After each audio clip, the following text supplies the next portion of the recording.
So yeah, I mean, everything's green here. Looks like we're ready to go. Let's do this.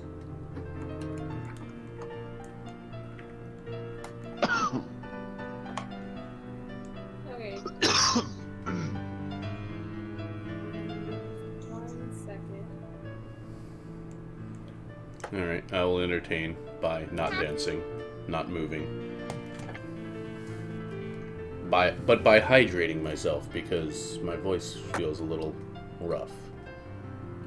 Ooh, hydration. That's a good idea. Yeah. I'm trying to keep away from dousing myself in caffeine first thing in the morning. Caffeine is good all times. Yeah, but I feel bad going through like 3 rock stars a day. I don't think that's healthy. No. It is. So I'm trying to hold off on that one for a little while. And then don't- then I'll drink tea the rest of the day. It'll be all right. I don't really do the energy drinks anymore. I used to do them super hard. I did this the first half year I worked at Nevsky, and I ended up stopping because they didn't really do crap, so... Yeah, they never did much to me either. But I'll never forget this one time I was working overnight. It was before Nevsky. It was at a couple places before Nevsky. But I was doing an overnight, and I wasn't really used to it. I just got, like, called in or something. So it wasn't my sleep schedule. And I knew I was gonna get tired, so I bought like 5 of those and drank them all like within an hour, and felt like my heart was gonna explode. I was like, nope, I'm done. I can see smells. Quinn, Yes. I like that splash. Isn't it nice? It still needs. It's a rough draft. There's a couple of things wrong with it. Still, it's pretty good. It's so Yeah. good. The icon, I need to like make a bigger icon so it doesn't look so pixelated. And of course that asshole in the background doesn't look right, so we'll fix that. I don't see an asshole. Fuck, I just had a Not thought. perfect- I'm slightly insulted by that, Quinn. Why? You were given crap to work with. I just had a thought. Didn't Sophie have Yeah. special spear token for her spiritual weapon? Because if so, that has not made the transfer.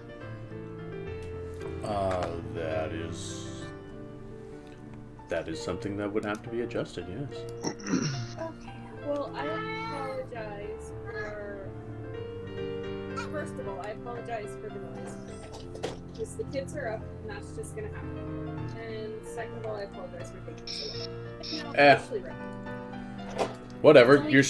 We're still we're already starting sooner to quote unquote start time than my games. So you're all good there. Mhm. For 8, we start at 10:30. And it is it's a new campaign. You gotta get all the details hammered in. Fine. Mm-hmm. You look fine, fine. Dot the I's, cross the T's, burn the heathens. What? What? Okay.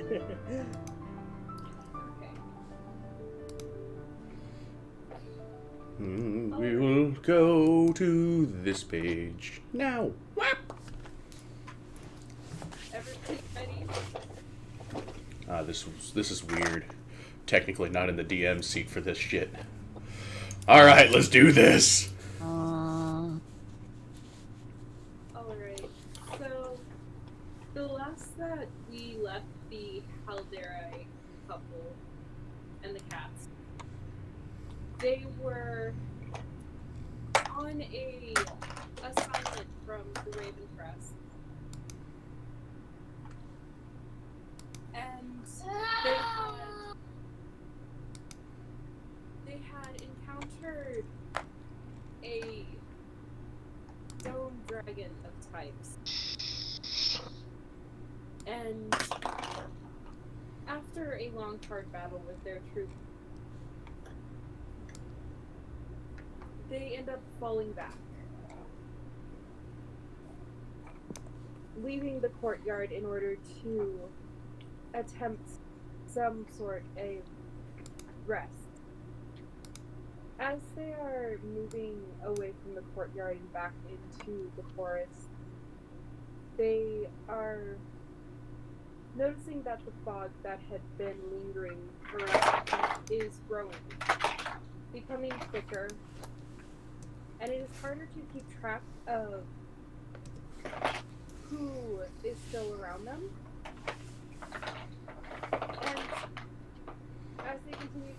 deeper into the forest, the fog thick enough now that it is difficult to see anything. They notice the temperature plummeting sharply. And then they feel the muted crunch of snow under their feet as suddenly it's as if as the fog is thinning, it is being replaced by the misty white of a snowy forest, and no longer the deep greens that you guys had just recently traveled.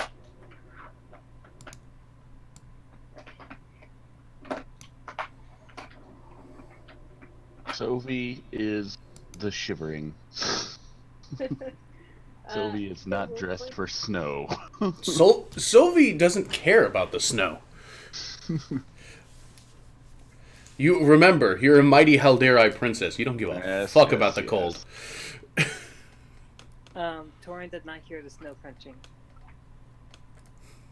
Yes, well, his poor little cat self feels the moisture and is probably not as unhappy with it as others.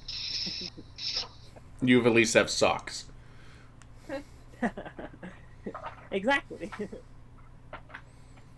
Elia, on the other hand, will shudder and hurry to climb onto Torin's shoulders to get out of the snow. They are banned. Now, how far up Elia did the snow go? Waist high, up to the clavicles. I mean, how deep is this snow? Hold on, let me check her height. Looks like she's 3 foot. Fuck you!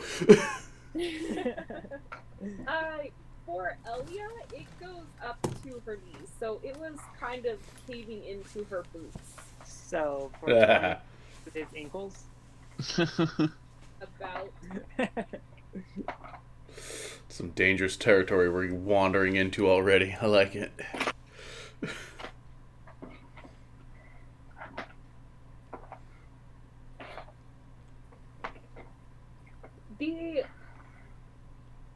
The snowy forest in which you guys find yourselves in, it seems quiet, but not oddly so. There's still the sound of animal movement, not too far off. Honestly, compared to where you guys had just been, it seems quite normal. Just the sudden shift from green forest to snowy forest. Yeah. It's a little odd. This What? later, I don't know if I can do Elliot's voice anymore. I've been out of practice. Well, It's fine. I don't remember what Sophie sounded like, and I kind of got an itchy throat, so it's probably a no-go anyway. I don't remember what Torin sounds like. Shut But, up. question. What time of year was it when we were in the other forest? Like, is snow even remotely possible this time of year? Considering the terrain you were in, the elevation, snow was definitely around the peaks, but it was it was like mid spring-ish So, when last we left off. So, like, snow shouldn't be around unless we somehow traveled uphill a great deal and didn't know. that would probably be relatively reasonable, at least from what I would think.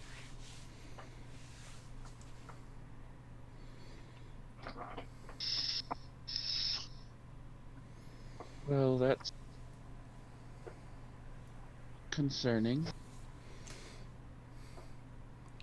What's more concerning is that Where are the others?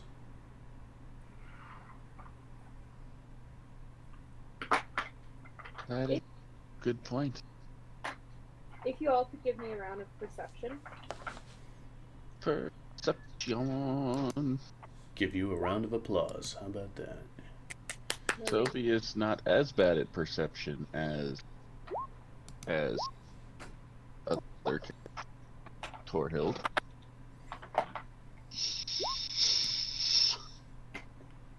Alright. Okay, I have a plus 11 in perception, and I did the worst. Yep. Ha! Sounds about right. Pretty legit. You are all on your toes, so to say.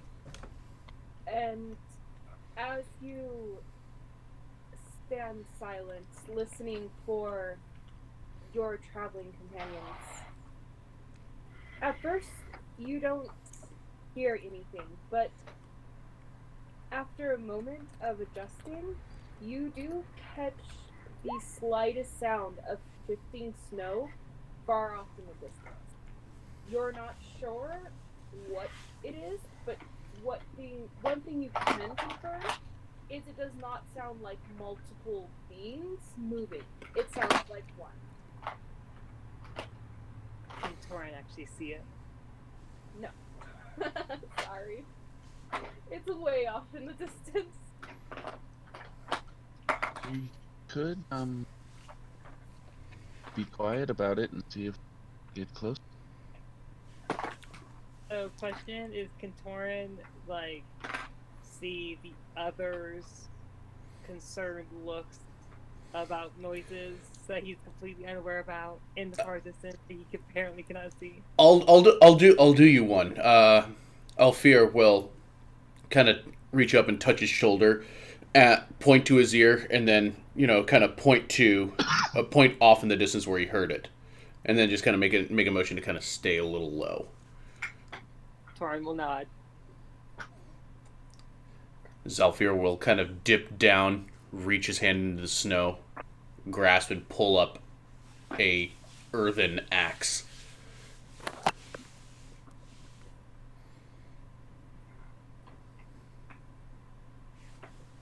Alright, so I'm sorry.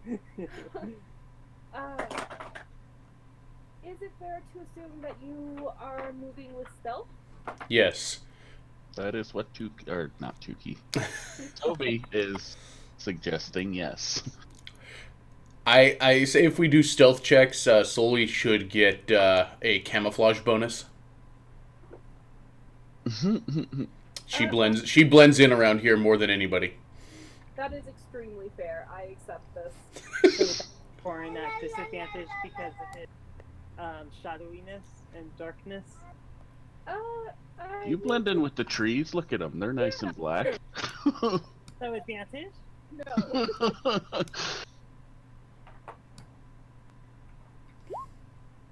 What? God, today's going to go. Oh. Christmas time on the hills. Don't worry, I'll fail this. I've got a negative in stealth.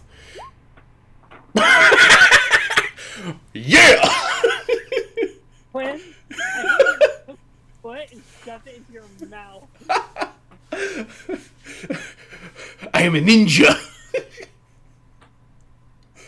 How is it that I did have the worst score and got the best? Oh my god, this is how Christmas is going. This is how it is. Are you sure we're not playing the betrayal today? I feel lucky. I don't think you guys want to play the betrayal yet.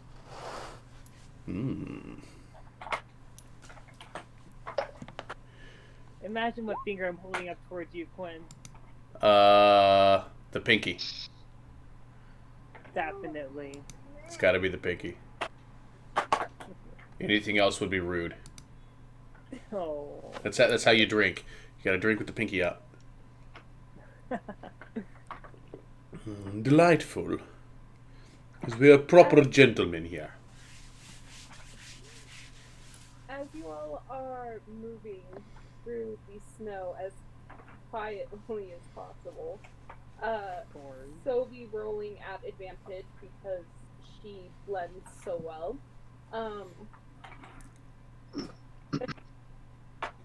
Corin, you are making the most noise.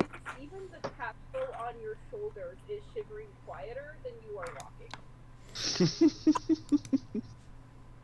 And yet, I'm completely unaware.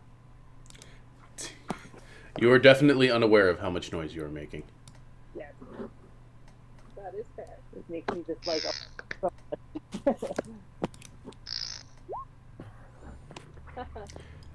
Although with that first roll, dear God, it doesn't matter.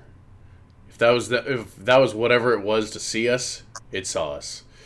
Oh yeah, it saw you, but can I get a round of perception? Corin be like... I think she's trying to bait out all my good rolls. Probably. Yeah. What? I've never even 31 before. Is that a glitch? No. That is some good rolling right there, son. Hey, except for myself, right? So as you guys are moving silently through the snow, the fog that has brought you here is completely dissipated at this point, and Alfir, you feel as if you may have glanced a shifting shadow. Sophie, Corin, you notice that, Corin, you will see... Oh, thank you. You will see the shifting of a person who is moving from tree. Moving from what? Tree to tree. Does he seem to be moving towards us, or away, or just side to side? Oh yeah, he's moving. Well, this person is moving towards you, and they're shifting, kind of like peeking around the tree, but they're not doing a good job at not being obvious about it. It is apparent that this person was trying to get the jump on you. According to my role, how much detail can I see within this person? Like features, or their features, and... Apparent to your role, you notice a very Sophie-looking individual not far from you guys. Pale skin and white hair, draped in a light gray cloak that almost blends in with the shadows of the snow. The most apparent feature on this individual is these dark blue eyes that just seem like coal against the winter ground.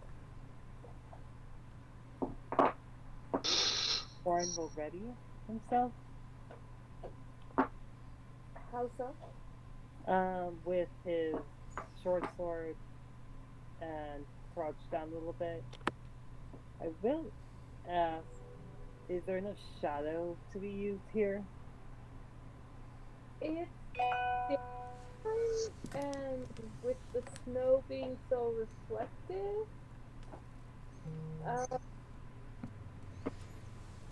I wouldn't assume that it was shadowy enough.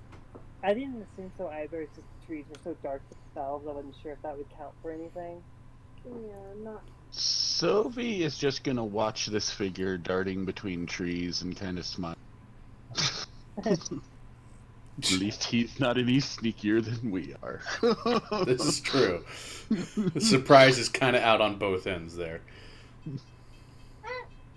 You can stop trying to do that. We're aware of you. The pale individual will dodge back behind the tree, but before he does so, you notice that this individual's eyes widen in surprise. Corin will smirk and stand up more.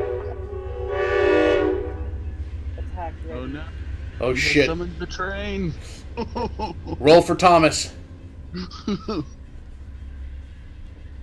We must join together first to defeat the train.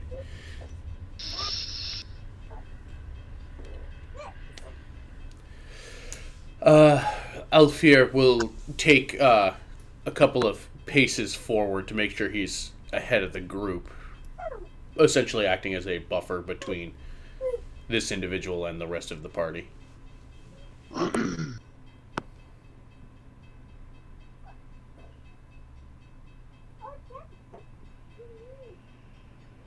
The individual is not coming out from behind the thick tree. He's dodged back behind.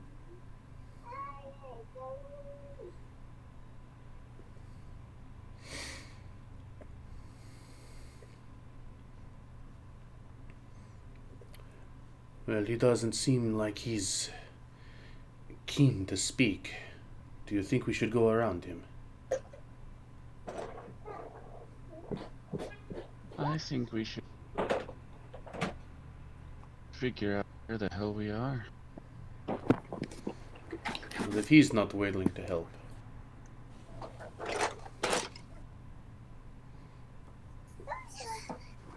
Torrent's notebook will project outward a bit, I guess. I don't know.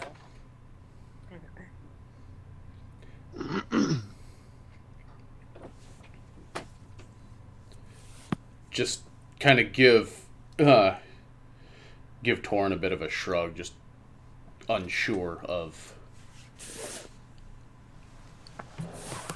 unsure of the disposition of this one. We'll probably make motions to Torin that he'll be in the lead with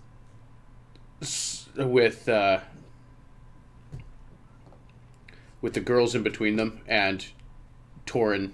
Well, no, that's a bad idea. Never mind. So pause, realize, just kind of think for a moment. Still trying to get used to this group dynamic. Yeah, Torin should not be rear guard. Never mind. Never rear guard. Torrent should lead, if anything. Anything behind him doesn't exist. Elia is currently on Torin's shoulders. All right, so we'll motion essentially kind of a triangle formation. We'll have Alfir up front, Solvi right behind him, and Torin off to the in between them, just off to the side, with Elia keeping an eye on the back end. As I'll motion for us to just kind of move with a little bit of a circular berth around the last known location of this guy. Thumbs up from Torin.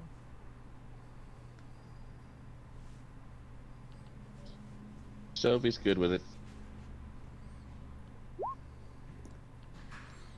As the group is beginning to move around this tree, beat trees of the area where you'd last seen the pale individual,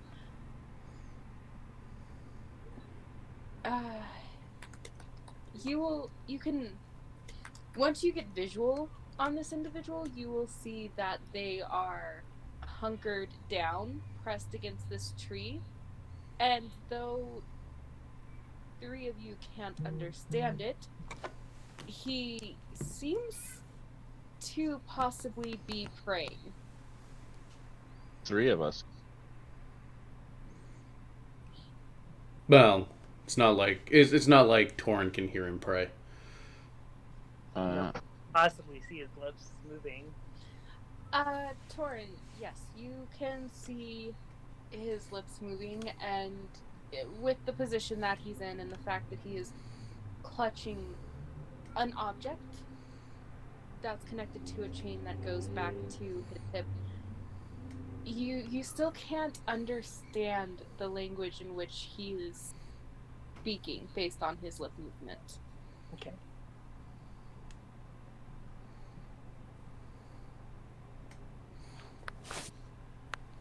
guy? Elf, human, anything noticeable? I mean, they're very pale, and based on their figure, this individual is more than likely an elf. They are very thin, very angled. I say it's a disguise. It's actually 3 kobolds in a raincoat. Probably. Sophie will try to say in Elvish, "We don't mean you any harm. We just need to talk and figure out where we are."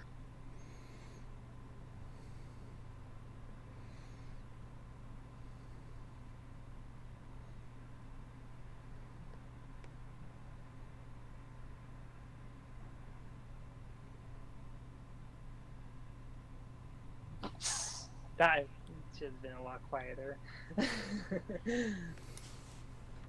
Um, um, to Sophie, to Sophie's words, the individual will turn his attention to her, and these wide dark eyes are plainly fearful.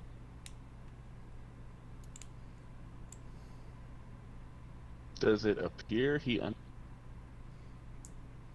Yes, it appears that he most likely understood what you said.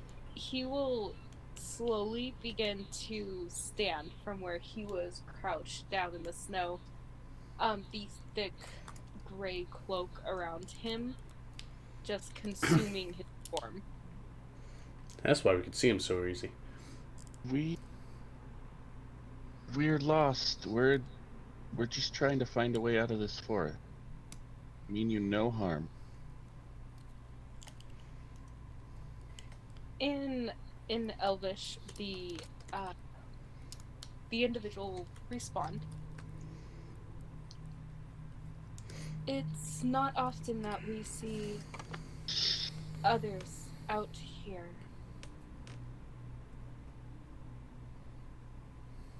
He will kind of look from you, Sophie, to the rest, questioning, like definitely wonderment in his eyes. Torin will Flippy. be writing. So, so with this notebook, Quinn, is it just like these ghostly words appear in front of the notebook, or how exactly is this projection working? You ever seen this show Ghost Rider? Old PBS show. The words do just kind of like lift from the page and just kind of hang in the air. Barring projecting to a nearby, like within like 10 feet. It can project to a space 10 feet, like a flat surface on the 10 feet, like a wall. But otherwise, they just kind of hang in the air above the book. Alright, so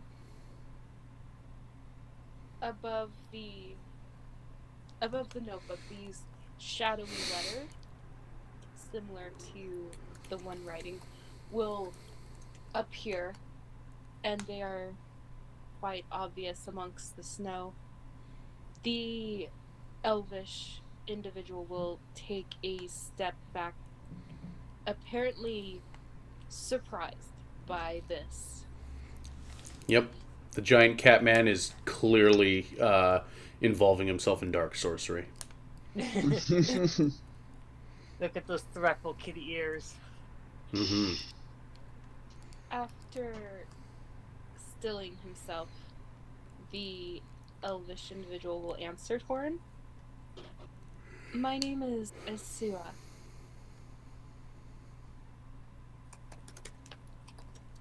Esua said? I've Torin. added the pronunciation to the character sheet. Torin will actually hold out his notebook this time towards this man. Esua. Got it. Well, Esua, you said you don't get travelers here very often. Where is here? Esua will look from the notebook to Sobi.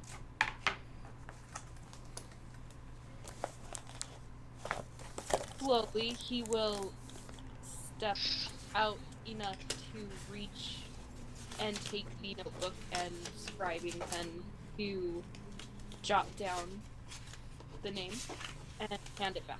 Then to Sobi, he will again study her as if curious about the question. Better watch where his eyes are going. I mean, who's he gonna look at? Sovi's little tiny chest or Torrent's big bear one? I don't know. That'll tell us a lot about this individual, won't it? It is very true. 1 second, because I gotta go grab a thing, because I'm so prepared, it's terrifying. Yeah. I wrote down the pronunciation, but I don't see it. Go to the... It's in the character sheet. Oh, Yeah. sorry. Yeah, he's got an NPC sheet. I like his look. It's like Actually, a I should- character in Naruto. Or... That's it. His name's now Naruto. Wait a minute. Isn't this kind of the look that was in the live action Avatar movie? Kind of, I think. Raros just kind of appears into this forest. Wow, you might be a friend. Oh shit, kill it. Doesn't need to be in two places. But he does. He does not. We don't need a second Roro. You forgot the follow-up Roro question. Is he single? It's coming. It's coming. When he takes off his mask, it's coming. So, to answer Sovi's question, Esua will... He's definitely confused by the question, but eventually he will kind of nod towards her. You are in the forest of Arizar. Okay, and being that Sovi is a navigator, is that a place she's familiar with? Well, trying to think. Navigation is your sea travel, so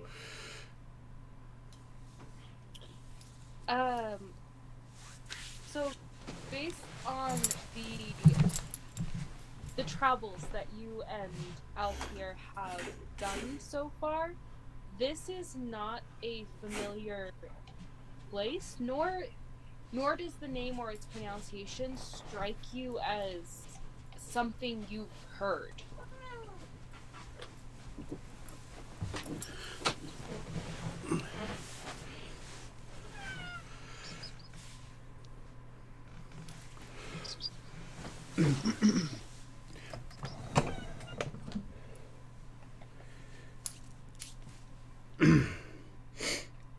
Well, where is that to?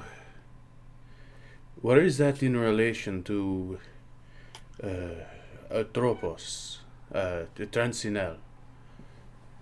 Are we even in Yadachime Valley?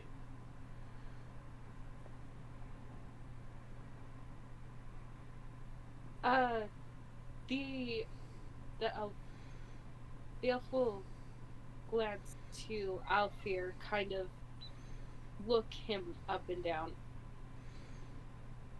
and tilt their head. More confusion clear in their dark blue eyes. I am sorry, I don't... These names that you say, I don't understand them.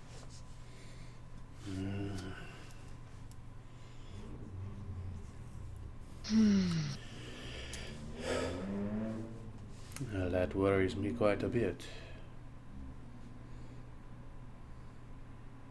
May I ask my own question? Please do. Out of character, nods no. Roll for initiative! He asks too much!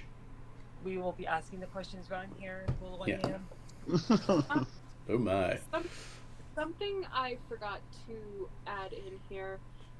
You guys had just finished the battle with the stone dragon, and though you had pulled back to look for rest, you haven't gotten it yet.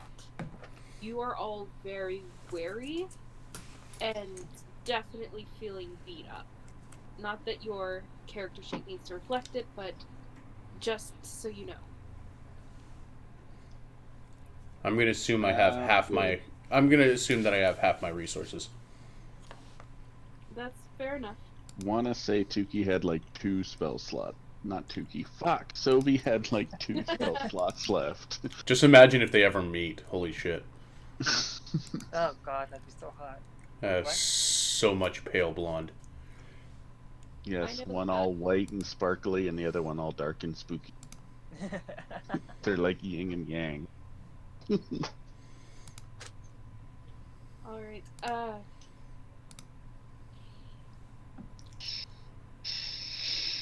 the elf will ask, how did you get here? Torin will shrug. We don't know. We fought a great monster and we're looking for rest, and suddenly we're walking in a snow-covered forest. A monster as, like, a yeti? More it like was- a construct, a large stoneworked dragon, in a courtyard of a great castle. The elf will just wide-eyed stare at all of you. It's strange, but nothing you say makes sense. We've never. Well, it was a rather taxing battle, and I think we could all probably use some rest if you know somewhere we can go sit down for a while. If you are not too wary, I'll take you to the shrine.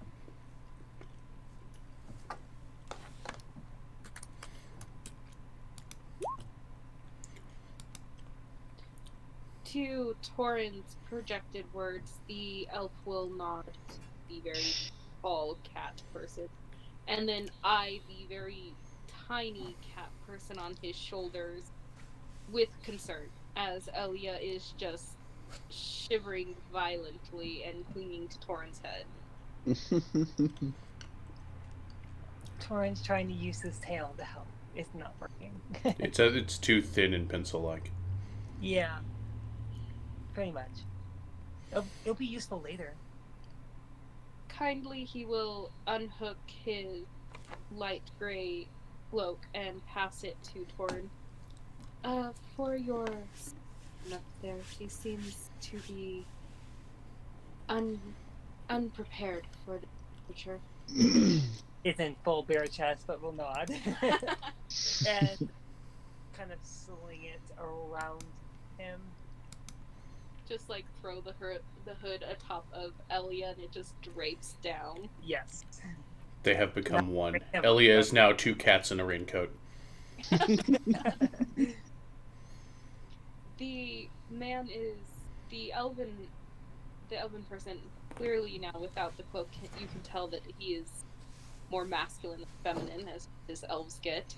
And he is cloaked in thick garbs, tall boots, and leather. Wait, a male elf, so he doesn't have as large a penis as the female elf. That's the difference, right? Wow. Just wow. Just a yes. Maybe I've been on the wrong message boards. Sorry, my fault. With a light indication, he will direct the of you to follow him as he begins to traverse the snow with ease. Torin will keep a sharp eye on his path to follow to keep these as well. If that makes any sense. Yeah. Cool. I was like, I don't know if that came out correctly. I got you. We'll follow behind. We'll follow after, making sure that Zoe is right behind me. Of course. Dang. Hubby. Mm-hmm. I'm so turned on. Never had time to come up in the other game, but yes, Alfair and Sobi are married. Happily so. We'll see. As they walk, oh crap, I can't do that. Never mind. I'm adjusting to Torin being deaf, I'm sorry. I haven't... It's been a while, and I haven't DM'd a game with a deaf individual, so... It's been a while. Just for a disclaimer for all two people, one of which is myself and the other which is probably Quinn, who are viewing this video, Torin is deaf and cannot speak. I'm seeing one name in here that is not How? not what I assume is. I don't know. We'll see. I'm in there now. Torin is deaf and cannot speak, Yep. as very much pointed out. We has a book. We has a book to help out with. And gets attacked from behind very easily. Yeah, he does.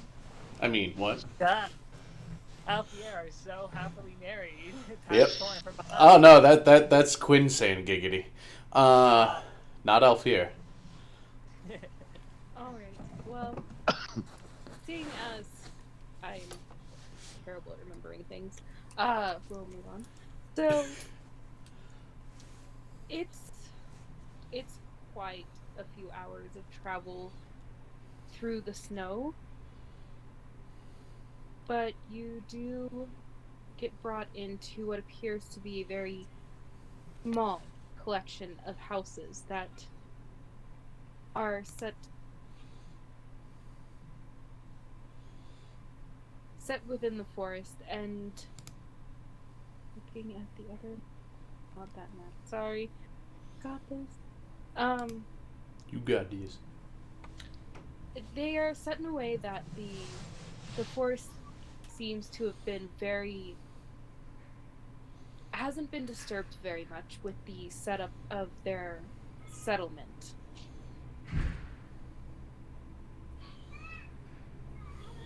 Beyond the wood cabin, some of them smoking from their fireplace, you will see a very tall stone tower of sorts, just standing obvious amongst the trees, just a ways. Yeah. 1 second.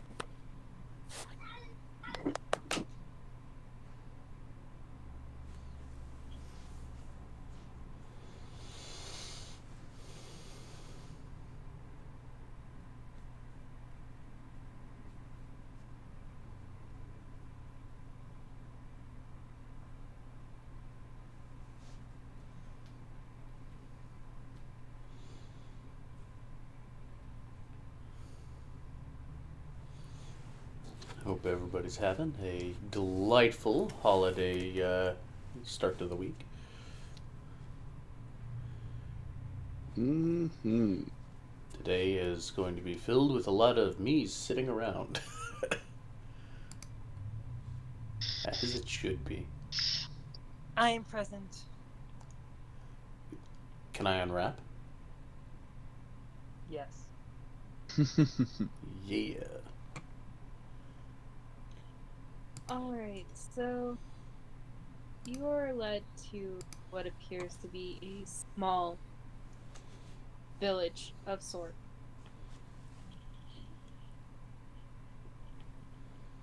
There doesn't seem to be much activity. Only a few houses seem to be currently occupied.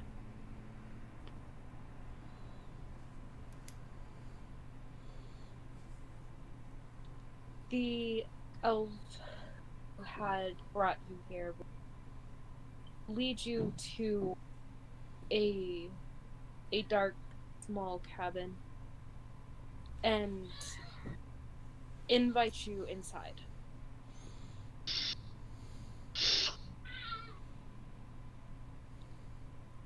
If you guys follow him in, he will begin to start a fire in a very large fire pit.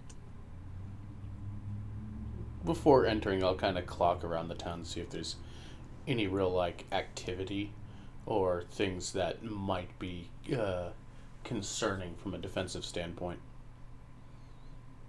As you check, besides the few houses that seem to have occupants, it is quiet.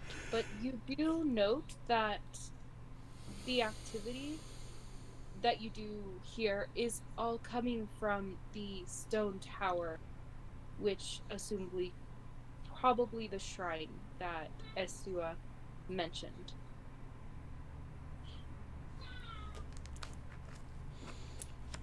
Okay. Torin will walk in, follow towards the fire to put Elia near the fire.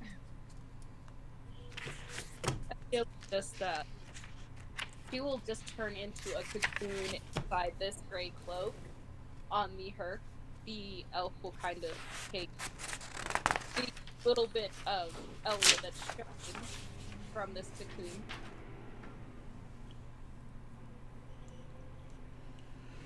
Well, I will start some tea, but please feel free to rest. Torin will questioningly hold his thumbs up for Elia, implying if she's doing okay or not. Elia will nod, but is still shivering and refuses to let the cloak drop enough to give a thumbs up back. Which, in and of itself, is an answer. He will shrug and just kind of stand with her,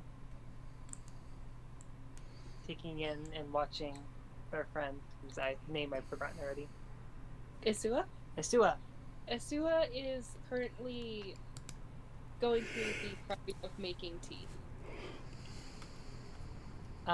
Is it possible for me to roll perception to get more intel in this room?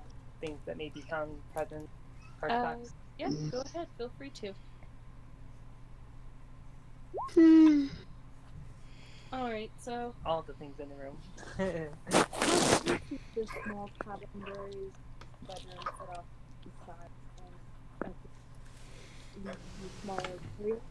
But it seems that it's a single home. The kitchen is well used, and there are herbs just scattered everywhere. It seems like this may be what he's spent his time doing. Notably, there is a shrine.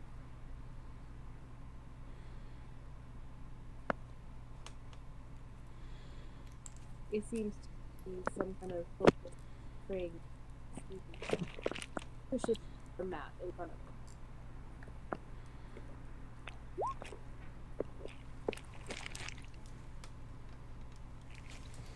As you get the elf's attention with your ship, I dabble. And the elf will kind of smile up at Thorin before returning to prepping the tea. Looking at Torin, Yes. he will give a nod. Confirming nod.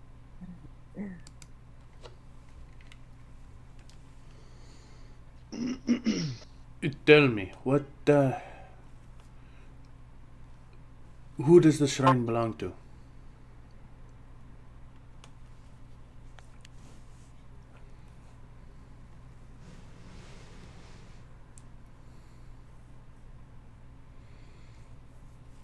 The elf will turn to Alfir. Again with just he seems taken back by Alfir. Big shirtless man in the snow? Yeah. Yeah.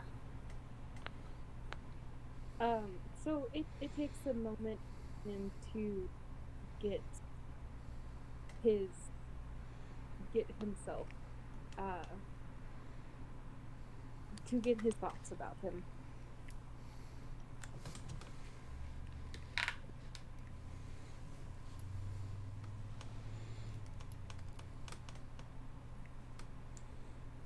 It's the shrine is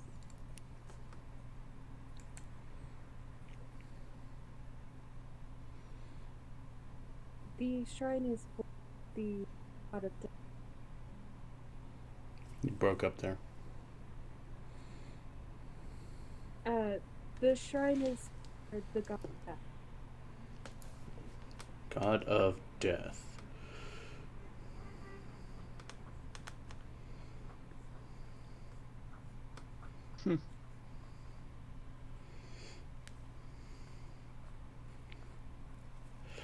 I would like to try and connect that, please. What exactly are you asking? I'm asking to roll a very potentially, well, an absolutely unuseful religion check. Do as you feel you must.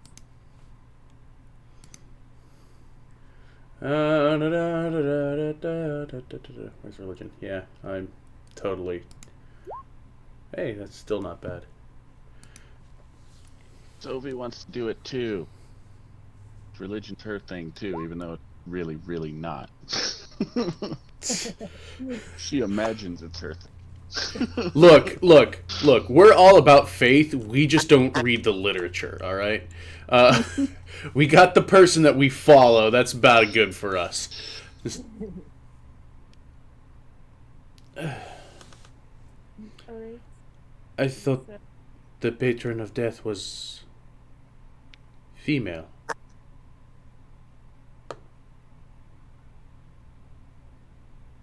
I'm sorry. I thought death had a goddess, not a god. Oh, well, yes. There's an You're breaking up something hard there. yes, there is a god and a goddess. He will look at Alfir confused by the question. Hmm.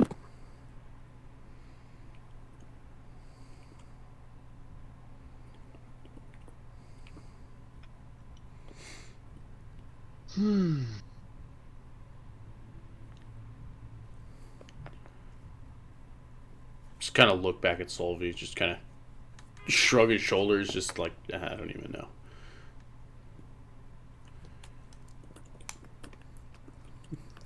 Has no further insight as to where the hell they might be.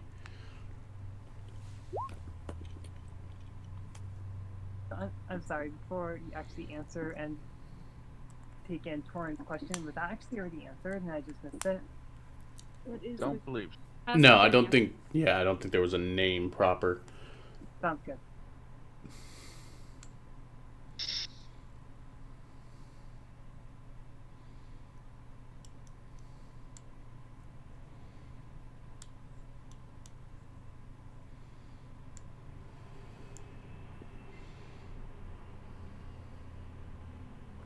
To Torin's question, actually, first I want to Have you roll Constitution saves?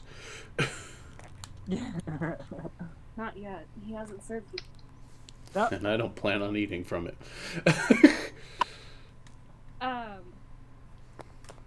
The rolls. So the shrine looks nothing familiar to you, but Alfir, you will, from the symbols you're seeing, on this shrine, you do notice that it is split in half, and there are two different symbols hanging from it, and two different kind of offerings set on it. But these symbols, what's being offered, it doesn't look right to you in comparison to what you know as practice. And to Torin's question, you want to know the god's name or the god?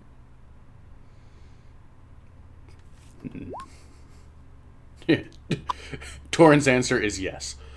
Yes. I actually almost did type that. Just to be that person. Tanaro is the god of death, and Inoshin is the goddess of death.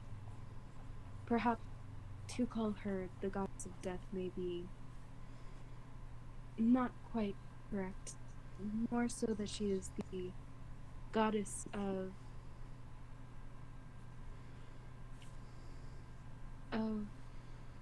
how would you say, early escapes and eternal sleep? Torrent's eyes are just going to shift noticeably. Even through his mask.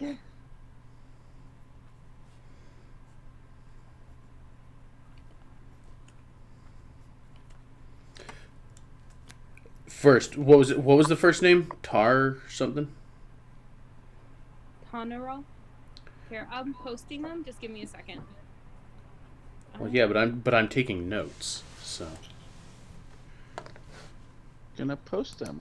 Correct spelling and everything. Give her a sec. Yeah, but it only counts for half points if I take it from a posted source. If I don't write it down first and get it wrong, I can't get full credit. Well, for what it's worth, Sophie is going to sit by the fire and motion Elia to join her. If she'll get down from her post. Cat in lap. I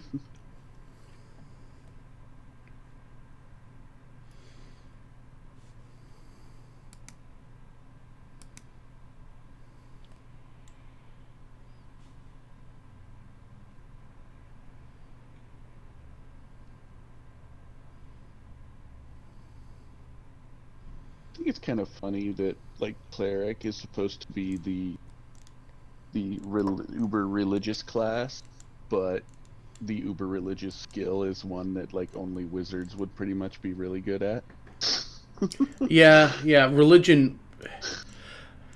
Well, okay, granted that what was it? That these skills technically can be run off of different abilities. But Did you guys get that handout? Mm-hmm. Yeah. Oh, so fucking close. I got an O at the end instead of an I. Ah, so close. Well, I'm glad you were close.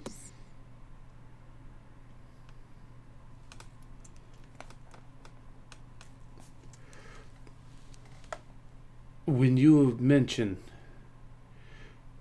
early deaths and eternal sleep, it sounds more like this goddess is of murder.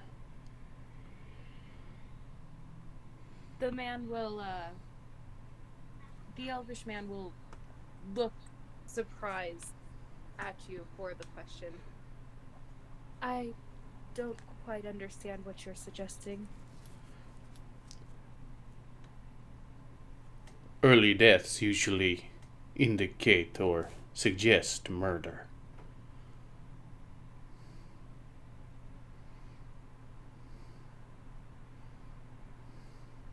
The lore of it is that she is the guider of tortured souls who have left earlier than would have been expected of their life. And guides them somewhere peaceful for them to recharge.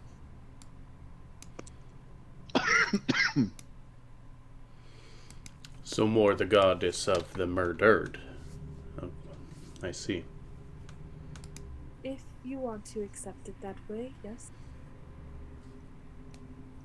We're getting a picture into Alfir's worldview. All things, either murderers or murdered. Life's hard, man. No one he knows died peaceably. True. It's not like, oh, we were a glorious ripe old age. No, they were stolen. Mm-hmm. Sickness is a murderer.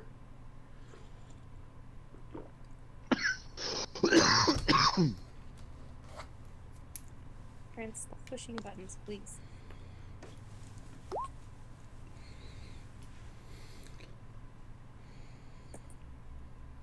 Torin will remove his mask as his words are projected, setting it next to him.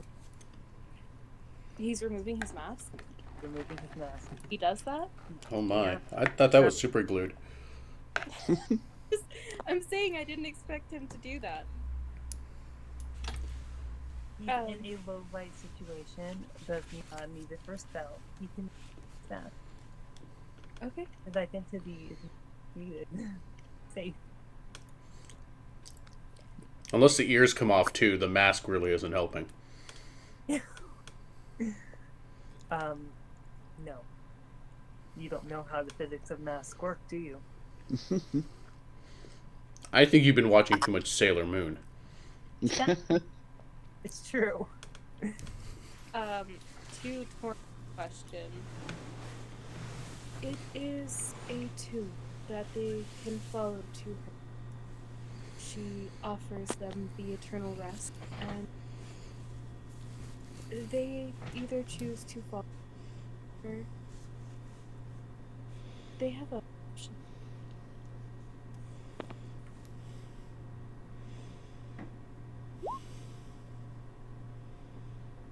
Well, as you may know of tortured spirits, they may linger, or they may be ready to ephemeral and continue on the life cycle.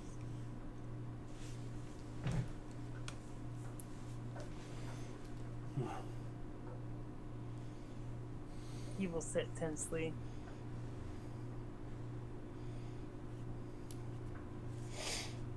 So, Go ahead, sorry. so, what do you do here?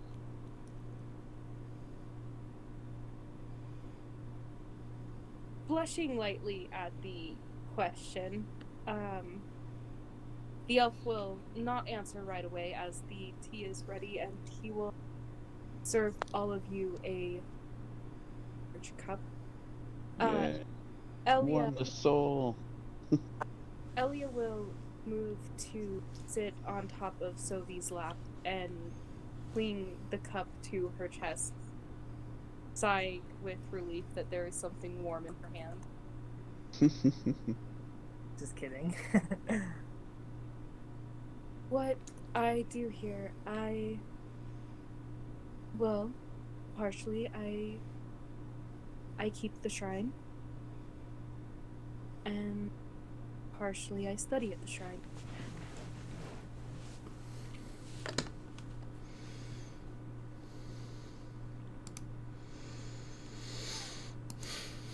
I see. A noble enough pursuit.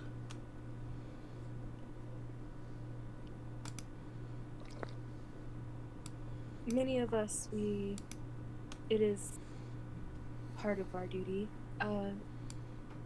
Some, though, they keep the lands amongst here, and they follow, like yourself, to get where they need to go.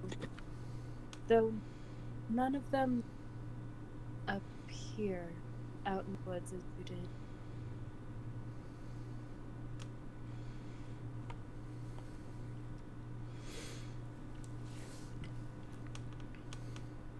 Well,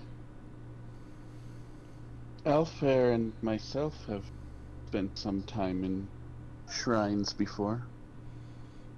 Give a nod. This will seem to interest the elf as he settles down at the small. It would be a dining table, except that it's mostly covered in things that he's been using to work. And he will also be taking in the shivering, well, less shivering cat girl. You do. To which deity? I doubt it's one that you know of, but, Valdash, he was a sea god where we came from. The elf first look offended that you assume him not to know. And they go, It's not oh that- shit. It's not that I assume him not to know, it's that I assume we are not in Kansas anymore. Pretty fair. You mean South Nebraska? Yep, Uh, South Nebraska. Another name that I don't understand. And he will kind of smile as if getting used to this confusion is amusing. Well, it's not that surprising. He was kind of largely forgotten by most in our home as well. It is true. Though I hear he is at last becoming more widely known. Somehow I think that has something to do with you, Soli. I will claim it so regardless. I am inclined to believe that perhaps you come from a world under different power. It is how it seems.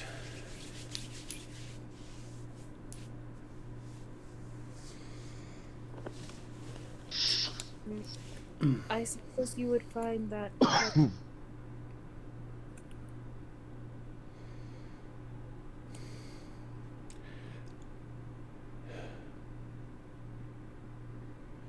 I would assume then also that you have no knowledge of a man named Rambelt.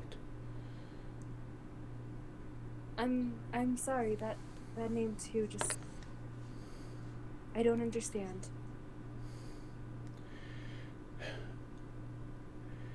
Then we have slipped further away than I would have thought we had.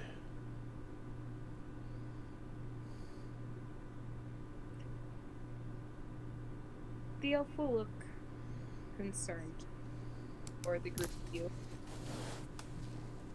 Well, it seems that you may be in need of a bit of rest, and I have duties to attend to, so make yourself comfortable.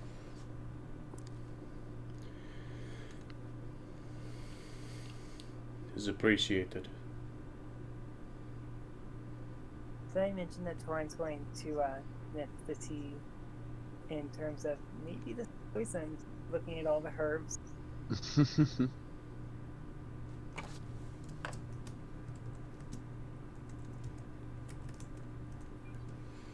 Can I roll- Yeah, let's have the poison expert test our food first. This is a good idea.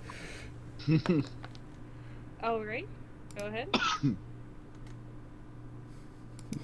Totally not even joking here. I forgot that Torin knows how this shit works. I do. You're a poison expert, aren't you? No. I'm a shadow expert. I thought you were an assassin. How dare you not know poisons? Oh, assassin, bitch. So what can I roll for that?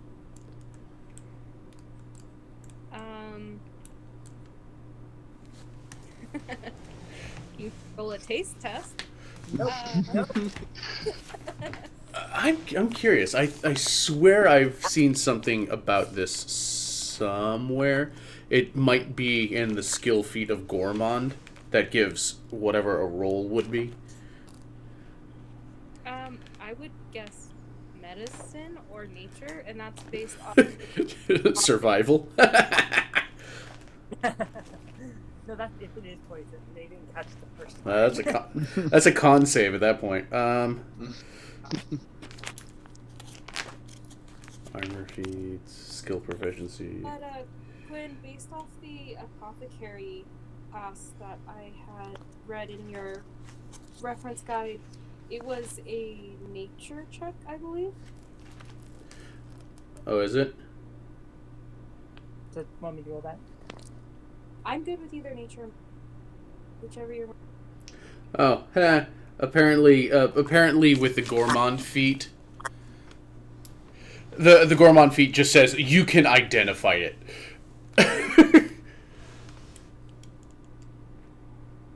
Okay, so, Corin, you can tell that there has been no poison added to the tea. You do smell that is recognizable to you from back working with the plan that is to encourage relaxing, but it's poison. It's chamomile. I was gonna say there's no added poison, so the thing is just poisonous in and of itself. Wait a minute, an herb that's so Grammy has made you a nice cup of chloroform tea. That's delightful. Get back to the box! Okay, well, despite his dislike for tea, he will sip on it for the. One of these days you're going to have a character who does like tea. Yeah, not in this near future. We've got time. So, with the time of day that you guys came in and the 2 hours it took you to transcend down the mountain to this small, it is late evening now. You guys seem to have been left to do as you like.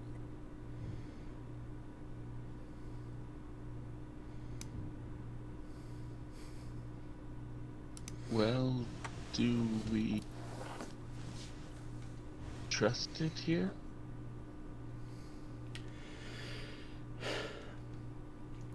I can't say that I feel much at ease with us being in a strange place, in the shadow of a tower that worships a dual aspect of death, one that we know very little about. But there are 4 walls, and it looks like we can cover some of the more vulnerable points. Agreed, and I know Elia and myself could definitely use the rest. Yes, the 2 of you definitely should take the first opportunity. Elia, who had just devoured her cup of tea because it was warm, and Makes a save. has finally stopped shivering, looked half asleep as it is on Toby's lap. Torin will offer his still cup to Elia. She'll shake her head at Torin, seemingly have had enough of tea. No more poison for me.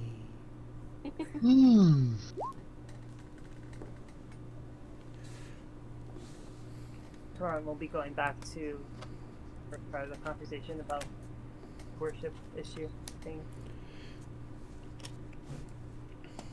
Death has always been a part of our existence, but those who worship it, I would have to know more before I feel comfortable around it. And even then. from what little I remember growing up about our own. Even those who... How was it put to us, Zoe? Those who spin the wheel, even as a course of practice. There is caution to be had there. Those who deal with death attract it, like a moth to a torch.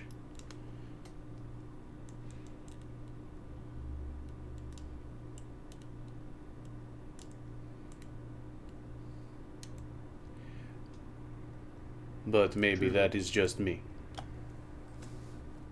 It's true, but it's our best at the moment, I think, is to try and get some rest, sleep. I agree. You first, love. I will keep your back.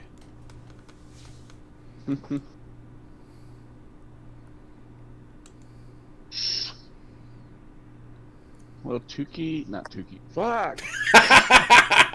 Oh, this is gonna be great. Sophie will try to reposition with the kitty and lay down. Elia's being dead with. She's more asleep than she is awake at this point. Or if you guys believe the tea to be poison, unconscious. Whatever. Let's roll for that. Sleep forever! Well, point is, Sophie is trying to reposition her and lay down and have her lay down with her there.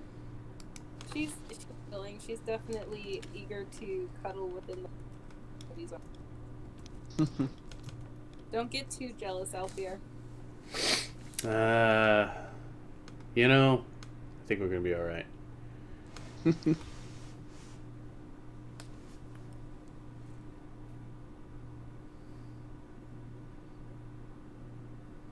Alright, so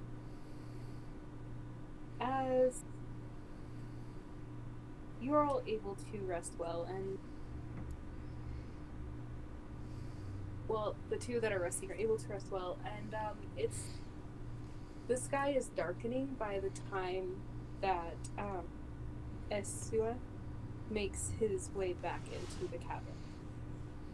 He takes a moment to dust off snow and bang his boots out, and then will turn to the group.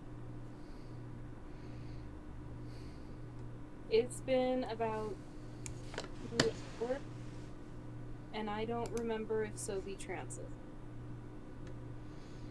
Nope, nobody in here elf sleeps. Okay. Though Elia does catnap. And Which means she spends most of the time unconscious when we're moving anyway, being carried. Sophie is not an elf.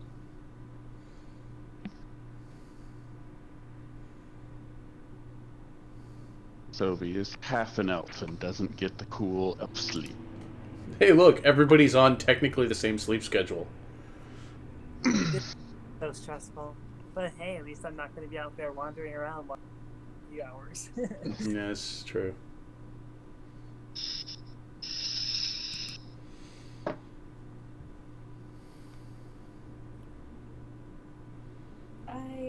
I didn't expect for you to... He'll glance to the girl. I'm glad that we had. What do you say? Did you hear any of that? Nope. Cool.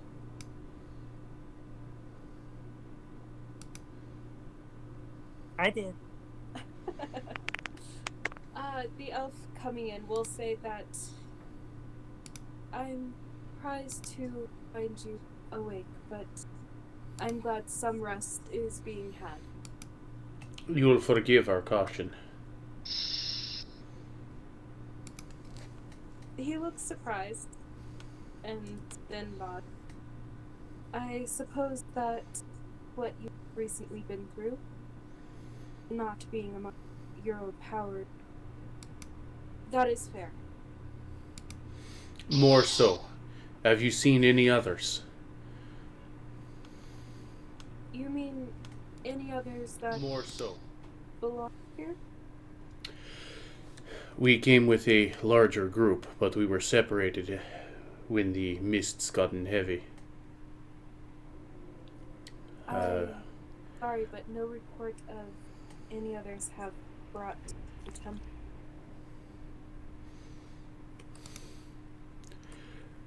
There was two dwarven men, a tiefling and a halfling, who was also in our party.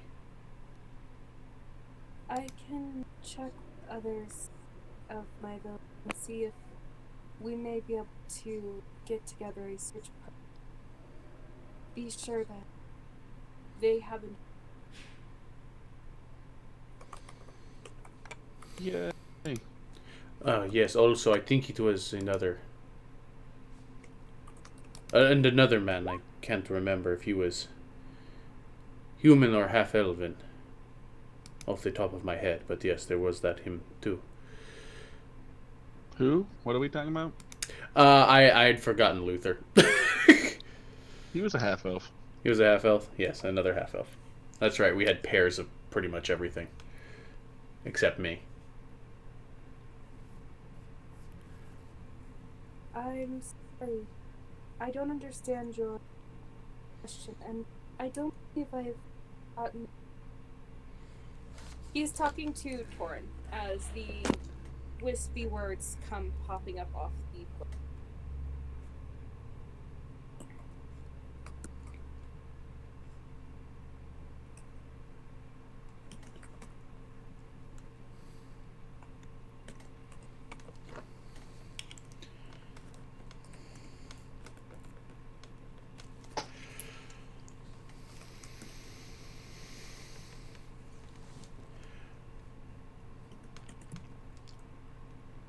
Hard to say. They had the Tropos nearby, but hopefully they made it back to the city.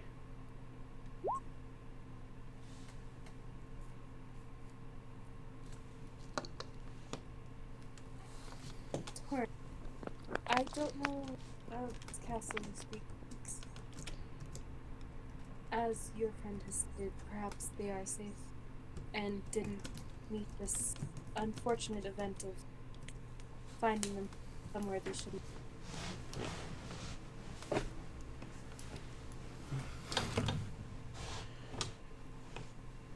And due to what this is being what it is, we can search for the other members of this group you were with, but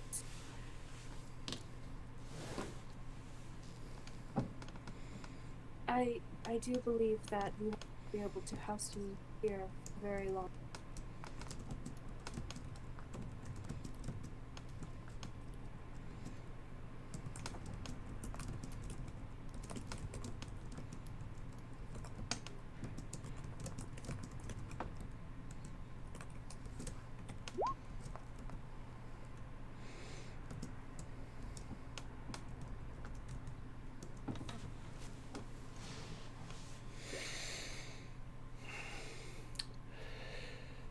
Was he addressing just Torin? He was addressing more so Alfir.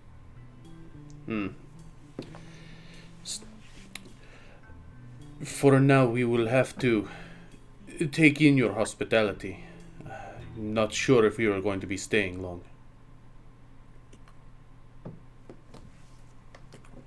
The elf will nod. Can lead you to up near the bottom of the mountain. It's too far from here. Half a day's hike.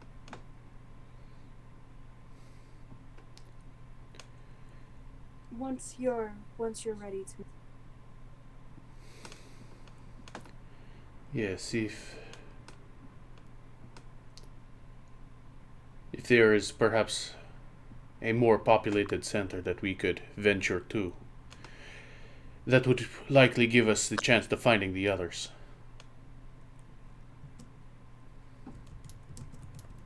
Then, once you feel rested enough, we shall.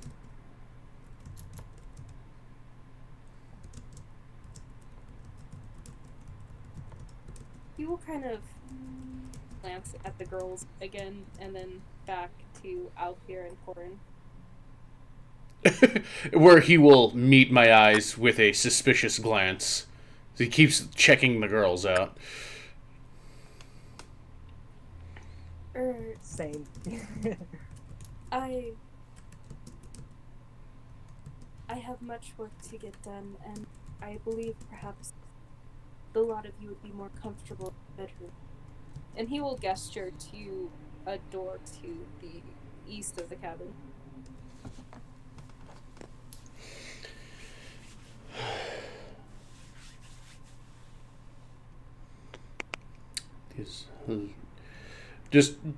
Just basically turning his head towards Torin and mouthing the words. At least I'm aware you can do that.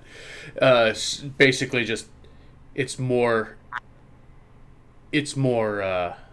defensible in there.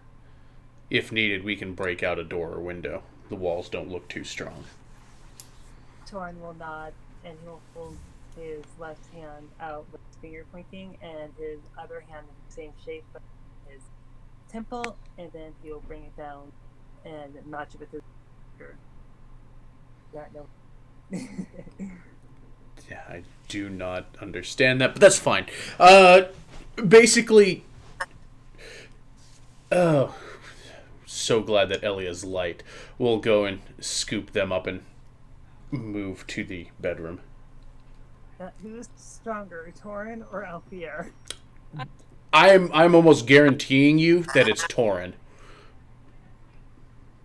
Would you like me to do that then? Seeing as how I'm mostly carrying my wife, I'll manage. Is a respectful cat. I'm just glad. Whom I've known for less than a week. That's true. I'm just glad that with Alfir scooping up the cuddle pup, Ellie is completely out of it. Yeah, that is true. Otherwise, he may end up with Spazzy Cat. That's fine.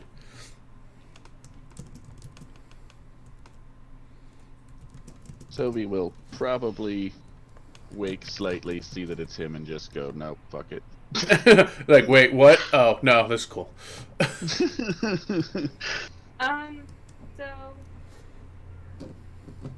I see that we are wanting some recaps and some fast facts. So if you guys want to pause here, we can to do that. Might as well. We have interested parties. Yeah. I don't know. How do we want to handle that? Just a quick little blurb about who you is? Sure. I'm not sure how to handle it, so whatever you think is best.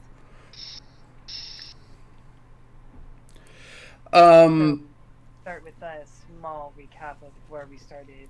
Yeah, I'll... seeing as how I was in charge of that, I'll have to be responsible, I suppose. All right. The short history of this... Oh, no. Seriously, it's... I think I can say for all the rest of us, it is our favorite part of D&D 2. Being rampaging rampaging murder hobos is all fun and games, but it's all kind of fun. This is a sidestep to a campaign that we had tried to go on with a much larger group a while ago, but we wanted to explore the characters more, so we put this to a little side game. Essentially, the four of them are, and yes, our DM is doing quite lovely, hampered only by the fact that Discord likes to drop syllables, but that's neither here nor there. The group itself had assembled in a town called, a city called Ether, joining what is essentially a heroic branding of a mercenaries guild. They were lumped in this kind of spillover unit because all the current houses, all the other different companies, I guess you could say, a part of this group were already filled. So they were kind of an overflow. They were sent. They took up a freelance mission, one that hadn't been assigned, to go to this dark into the basically across continents to cleanse a castle of a growing evil. They fought a big ass stone dragon, which was kind of scary and really fun, but they were battered from the experience, so they all retreated from the castle grounds to fall back to a safe spot where they can rest, recover a little bit, and then continue on. And then as we were walking, groups were kind of split up, and we found ourselves here. That's kind of the backstory as to what's going on here.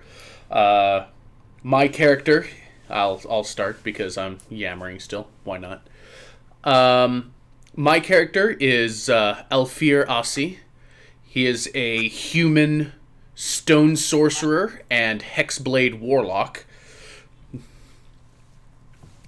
And I think that's the first some of these people have heard of that. But yes, I am the party tank. And I'm also very, very happily married to this lovely young lady. Can't see it, but I'm waving. I'm playing Sovi. She is a divine soul sorceress and is devoted to Valdash, the god of storms, sea, something in our previous setting. Yes, the god of the seas, the Nerid king. Our couple are basically, we come from the Haldir archipelago, which essentially makes us Vikings.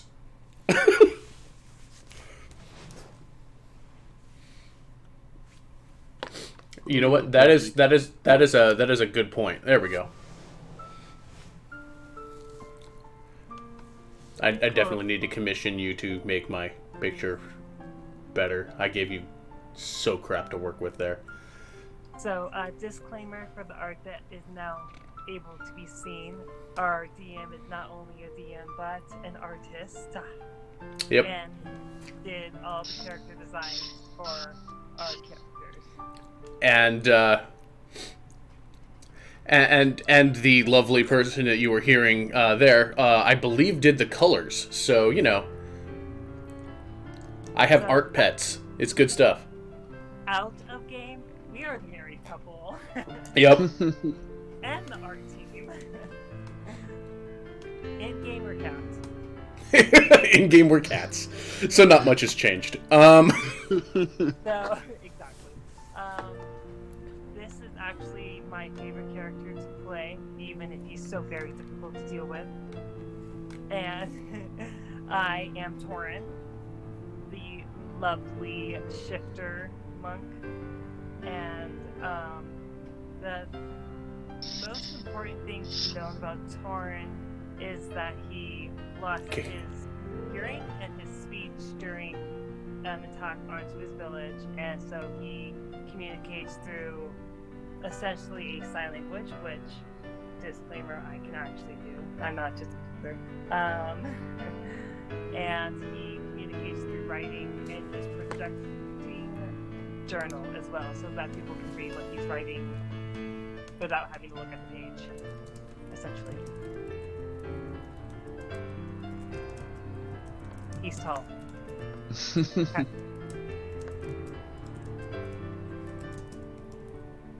Hi, my name's Elia. Okay, so yeah, when I was not the DM, I was playing the very cute, bubbly cat girl Elia, who had to either be stacked on top of Torin's shoulders or sitting on Sophie's lap.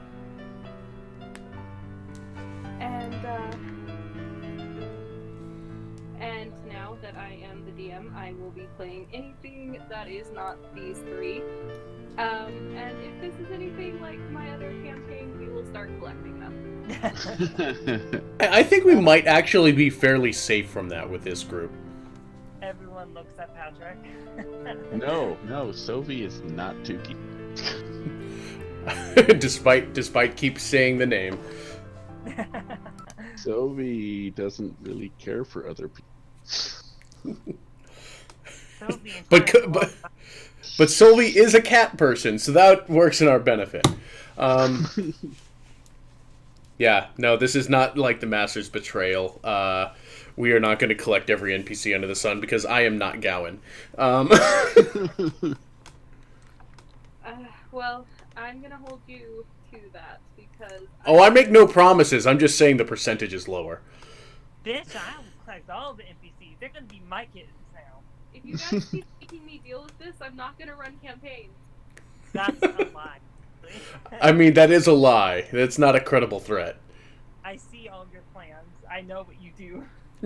Okay.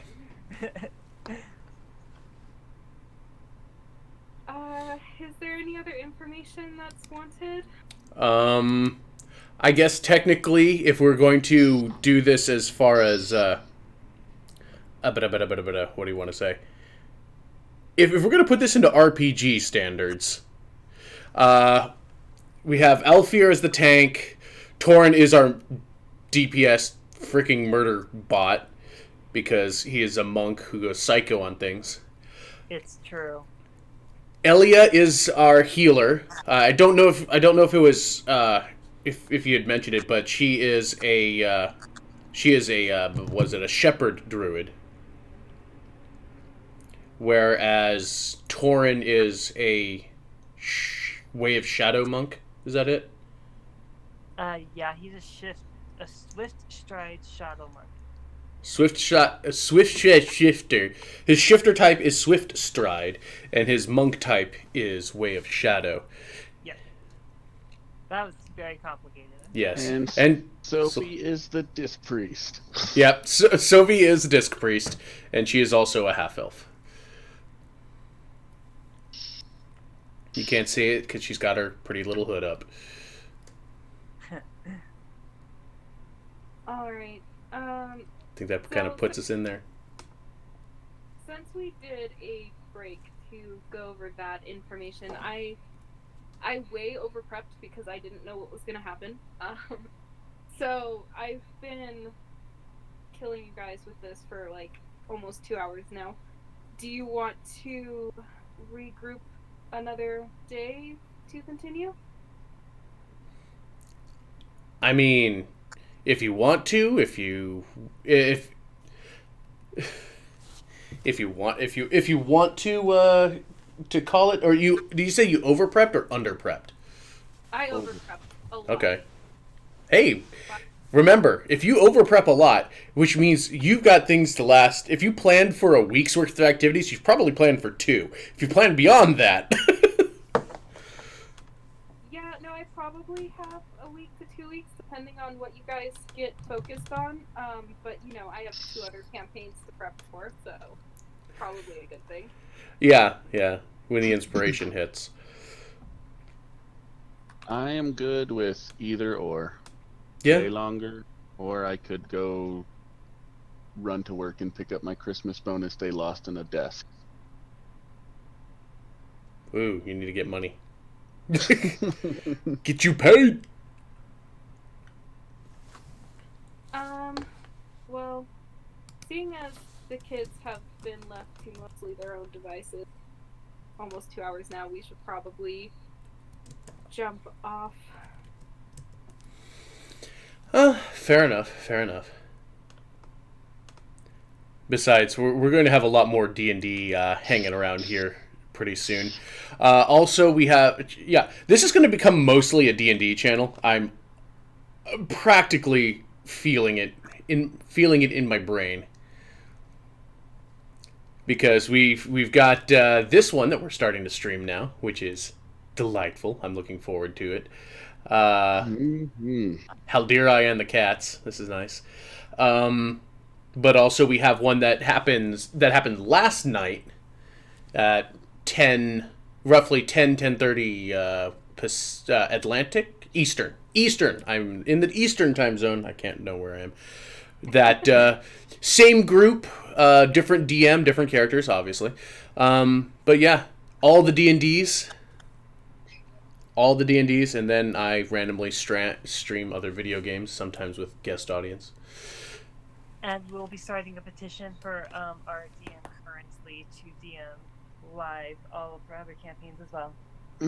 I mean, I'm game. I already told you, it's Quinn's streaming channel. It's his decision. I'm totally okay with it. You think this is going anywhere that this is going to hurt me? No. I want to be the D&D showcase. Watch us BS our way through Dungeons and Dragons. I am totally okay with it. And after we hammer our way through a few things, we may stream mine, not sure. I'm okay with that. Prepare for a lot of questions about Jock Jock. Oh God. You should start taking psychic damage anytime you do that. Oh, I do. I looked at your face and it happened. You know, to be fair, my very existence is a consistent casting of vicious mockery.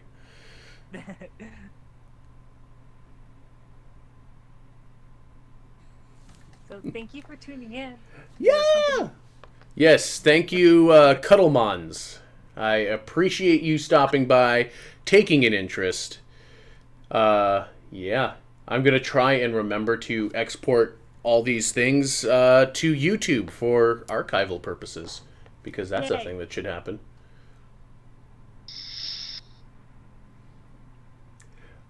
But yeah, thank you all very much for joining.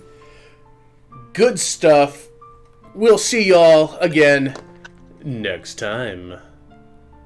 Bye. Bye-bye.